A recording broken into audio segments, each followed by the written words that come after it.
and we have dinner. This is the following evening. We have dinner. We're sitting there having dinner. Just as we start dinner, my phone rings.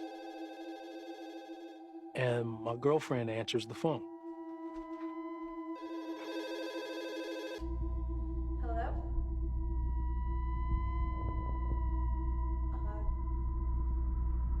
Hang on a minute.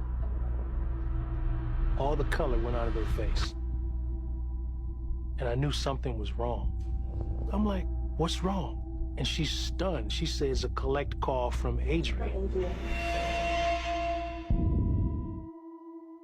I knew something was wrong. And she's stunned. She says, a collect call from Adrian. Come on, that's one of my brothers, that's one of my boys playing. This is not the time to play around like that, because I'm really upset about it. So I take the phone and I say, hello? The voice on the other side of the phone was the voice I knew all of my life from childhood. This was my friend Adrian. Mike! He called me Mike. Mike. There's only 3 or 4 people in my life that call me Mike because I hate being called that. And right off the bat, I knew his voice. It was him. Adrian? And he said, help me. Help me. Help me! You know how to help me. Mike! Adrian? And I was like, Adrian, where are you? He said, they're trying to take me inside.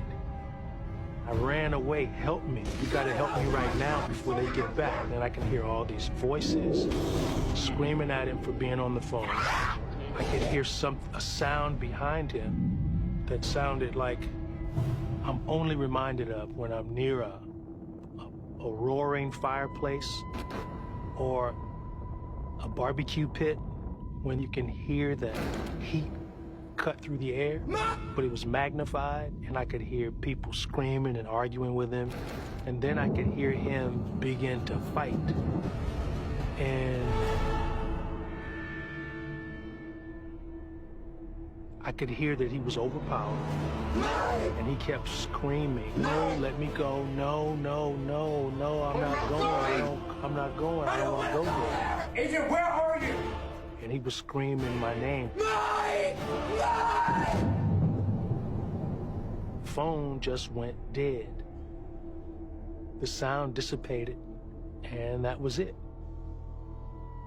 I stood there for minutes. It's very haunting to be on the phone with a person that you can't help.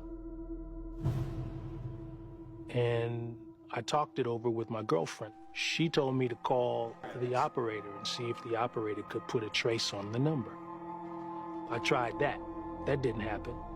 The operator told me it should be reflected on my bill if it was a collect call. When the phone bill came, I knew the date, the time, everything. There was nothing on my phone bill to reflect that telephone call. But my girlfriend Kimberly was there, I was there, and I was not hallucinating. I don't do drugs. I barely drink. This was a phone call that I received from the other side, and they made contact with me through a telephone. He kept saying that I knew how to help him. And to this day, I'm still baffled as to exactly what he meant. I really don't know how I could have helped him. You know, I really don't. I wish I did, but I don't. The phone call was a message to me because I was taught that hell is a real place. There's always consequences. Karma is alive and well. Had I been with him when death came, it could have taken me as well. I know that the spirit world is very real, but I would just say, don't be afraid. Just make sure that you walk in the light. That's it. That's the only protection you have.